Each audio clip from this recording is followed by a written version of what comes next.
Imagine करो, तुमने अपनी जिंदगी के 2 से 3 साल किसी एक चीज को दिए और वो 2 से 3 साल तो अलग, तुमने हर रोज के अपने 12 से 14 घंटे उस चीज को हासिल करने में दिए। और जब तुम उस चीज के पास पहुंचते हो, ये सब चीजें कॉम्प्रोमाइज करने के बाद, जैसे तुम्हारे दोस्तों से मिलना, तुम्हारे फेस्टिवल्स को ना अटेंड करना, तुम अपने भाई बहनों की शादी भी अटेंड नहीं कर पा रहे हो सिर्फ वो चीज हासिल करने के लिए। और जब तुम उसके पास पहुंचते हो, तुम्हें पता चलता है कि वो तो चीज तुम्हारे हाथ से निकल गई है। ऐसे ही हुआ जो लोग 2026 में नीट एग्जाम दे रहे थे, और इस मोमेंट पे सिर्फ एक एग्जाम ही लीक नहीं हुआ है, इन हजारों बच्चों के सपने टूट गए हैं।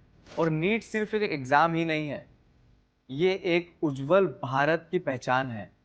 और इस बार 2026 में ये पहचान फिर कंट्रोवर्सी का पार्ट बन गया है। और नीट इंडिया का सिंगल मेडिकल एंट्रेंस एग्जाम है, और इसकी प्रिपरेशंस बहुत आसान नहीं होती हैं।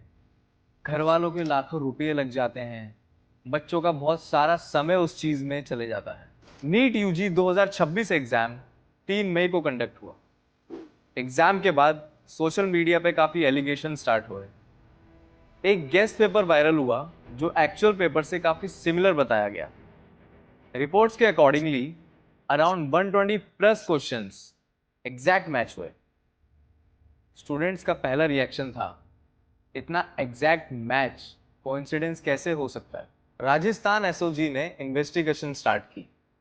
व्हाट्सएप और टेलीग्राम ग्रुप्स का नाम सामने आया। सर्टेनली एग्जाम से पहले पीडीएफ सर्कुलेट हो रही थी।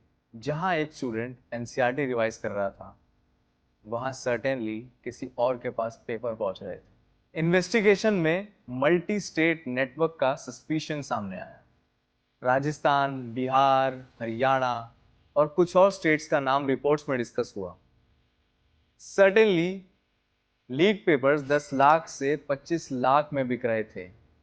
सॉल्वर गैंग्स और चीटिंग रैकेट्स की भी बात सामने आई। एनटीए ने बाद में नीट यूजी 2026 कैंसिल कर दिया। फ्रेश इन्वेस्टिगेशन और री एग्जाम की बात भी आई सामने। सीबीआई प्रॉब भी डिस्कस हुआ रिपोर्ट्स में। जो स्टूडेंट्स एग्जाम दे के मेंटली एग्जॉस्ट हो चुके थे, उनको फिर से वही प्रेशर फेस करना पड़ा।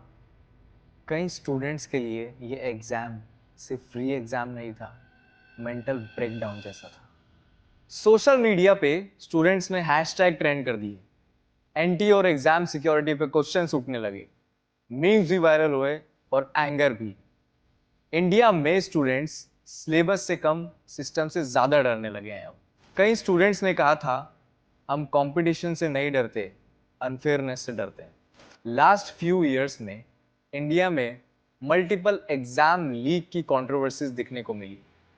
रिक्रूटमेंट एग्जाम से लेकर एंट्रेंस एग्जाम तक एलिगेशंस आते रहे हैं।